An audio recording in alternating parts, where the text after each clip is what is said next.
Welcome back to Awake in Life. I'm Harmesh, a nervous system mentor and human design mentor. And today I'm going to be focusing on how to make decisions using your human design. The reason why I wanted to do this video is recently I was doing a human design workshop at a local wellbeing event.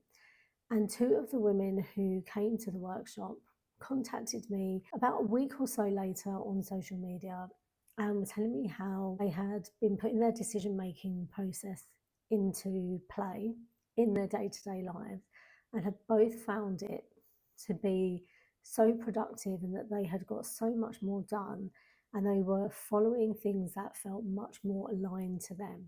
So I thought I would share that decision making process with you. If you know anything about human design, you will know that there are 5 different energy types. And each of these energy types have their own strategy. Added into that, each of us also has our own authority. And these two put together give you a very nuanced and individual way to start making decisions in your life. 5 energy types, I'll go through the strategies first. For manifestors, your strategy in life is to inform people. So when you have an opportunity or when you have an idea, rather than just going ahead and doing it, is maybe inform the people around you who may be affected by that particular decision or idea or opportunity before you go and take action. Now, this isn't to say that you should be seeking permission from people. It is just to inform people of what you're doing. For generators, your strategy is to wait to respond. So you are lucky enough to let life come to you, let the opportunities flow towards you. You don't have to go and seek the opportunities yourself. And when those opportunities come to you, listen to your body, listen to your authority before you make those decisions on whether to go for those opportunities or not. For manifesting generators, because you are a mix of the manifestor and the generator, your decision making system, your strategy is a mix of both of these. So, like the manifestors, when an idea or an opportunity comes to you, or you have an idea about something, before you take action on that particular opportunity or that idea, is inform people around you who may be affected. Also, like generators, you also get to let life come to you. You let those opportunities flow to you. So just let those invitations, those ideas all flow through to you before you inform people of those decisions that you're going to make before putting them into action. Again, it's not about getting permission, it's just about waiting, seeing whether an idea or an opportunity is something that you want to move forward with. And if you do, then informing the people around you. For projectors, your strategy is to wait for the invitation. And this can sometimes feel frustrating because as projectors, you may want to go out and take up opportunities, create opportunities for yourself. But really for you, your strategy is to sit back and wait for people to invite you. So whether that's a coffee date, whether that's to come and host a workshop, whether that's to appear on a podcast, whether that's to partnership in a new business, don't try and do those things for yourself. Wait for someone to invite you to collaborate in those particular areas of life. And this can feel frustrated because I know quite a few projectors who want to go out there, they have ideas, they want to go and speak to certain people, but what they find is a lot of resistance starts to come up.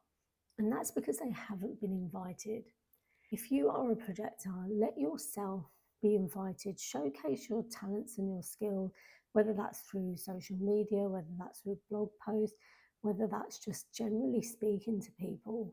Let people kind of know what you do, what your skills, what your talents are, and you will be invited to then bring those to life. Reflectors, because you are the only energy type who don't have defined centers, for you, your decision-making strategy really it hinges on you waiting for an entire lunar cycle before you make a decision. And that's because you really need to go through the ebbs and the flows and the ups and downs through that one lunar cycle before you come to making a decision. And especially if it's a major life decision. So don't worry that you're not making decisions as quickly as other people or as quickly as other people may want. Just let yourself go through your ebbs and flows and make the decision after a lunar cycle has passed. Now you may think, okay, that's easy enough to put in place, but this is where we start to get a bit more nuanced. Every single one of us in our human design also has an inner authority, and that adds the nuance to our decision-making system. For example, I am a manifesting generator, so my decision-making system is really to wait for life to come to me, see what I feel about a particular opportunity or idea, and then before I act on it, I inform those around me. But I also have solar plexus authority or emotional authority, which means that I may feel really interested about something when I first hear about it or I first have an idea, but I need to go through an emotional wave, ebbs and flows of my emotions around that particular opportunity or idea before I make my decision. I need to get to a place almost of neutrality where I'm not too excited or not trying to make a decision out of maybe fear or lack or scarcity, but making it from a really balanced and grounded place. So that is emotional authority. You could also have sacral authority. So people who have sacral authority, think of this as your gut instinct, really listening to your gut. If you have an opportunity or an idea, really take notice of what your gut is telling you and then follow your strategy before making a decision. You could also have heart authority or heart-centered authority. And this is really about going for your heart's desires. Is this opportunity or idea something that you really, really desire in life? If it is, go for it, use your strategy and make that decision. Ego authority is also another authority that adds nuance to your decision-making process. Now, for some people, this is really about how is this opportunity or idea going to benefit me? And it can seem or feel selfish, but you are designed to work in that way. You are designed to make decisions in that way. So don't let the guilt or maybe shame overtake what you're doing. If that opportunity or idea is going to benefit you, then bring your strategy into play and then make the decision that you feel is right for you. Then we have splenic authority. And for anyone who has splenic authority, this is really about in the moment feeling.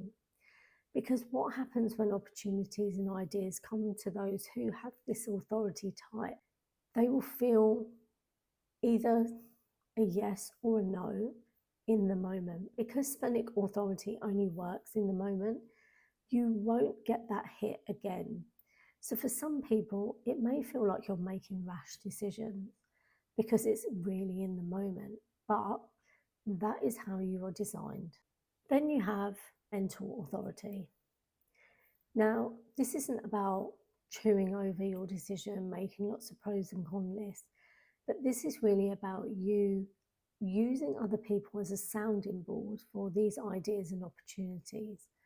Again, it's not about getting permission from someone, but it's really about talking this through so that you can start to get clarity and find alignment in what you want to decide. And just like all the other authorities, once you get that clarity, use your strategy to make that decision. The final authority that we have is the one for reflectors, which is lunar authority. And this really, again, ties in with waiting for that lunar cycle, going through your different ebbs and flows before you take on opportunities and ideas and make your decision. That has been like a real brief rundown of what strategy and authority how it plays into decision making in human design. If you want to know more about how you can put that into practice in your daily life, and it is one of the easiest ways to use human design, because human design itself can be so overwhelming and put people off from using it before they've even begun. So, this is a really good, quick, easy way to start experimenting with your human design. And if you want to know how to do that, feel free to reach out to me with any questions that you have.